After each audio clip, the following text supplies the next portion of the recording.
Hello दोस्तों, राधे राधे। आज मैं जब लड़की का वर खोजने जाते हैं तब लड़की अपने बाबा से पूछती है।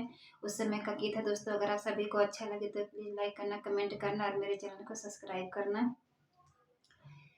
बाबा कवनी नगरिया जुआ खेल अइला हो। बाबा कवनी नगरिया जुआ खेल अइला हो। बाबा जुआवा में हमरा के हार गइला हो। बाबा जुआवा में हमरा के हार गइला हो। बेटी पटना सहरिया जुआ खेल अइली हो। बेटी पटना सहरिया जुआ खेल अइली हो। बेटी जुआवा में तू हैरा के हार गइली हो। बाबा गैया भैंसिया कहन हार गइला हो। बाबा गैया भैंसिया कहन हार गइला हो। बाबा जुआवा में हमरा के हार गइला हो। बाबा जुआवा में हमरा के हार गइला हो।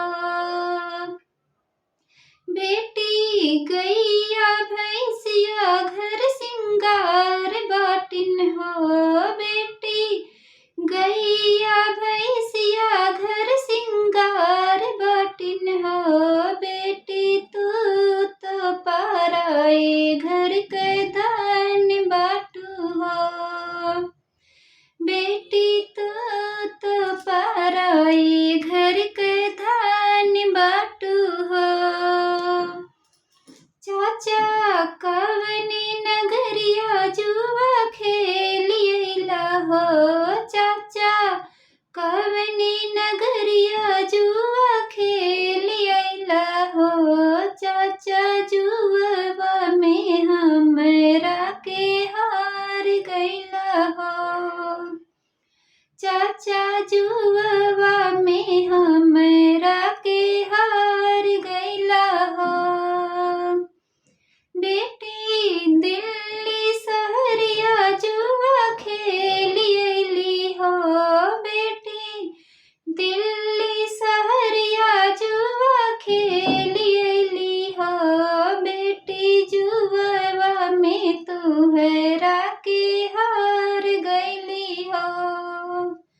बेटी जुआवा में तू हैरा के हार गइली हो। चाचा गैया भैंसिया कहन हार गइला हो। चाचा गैया भैंसिया कहन हार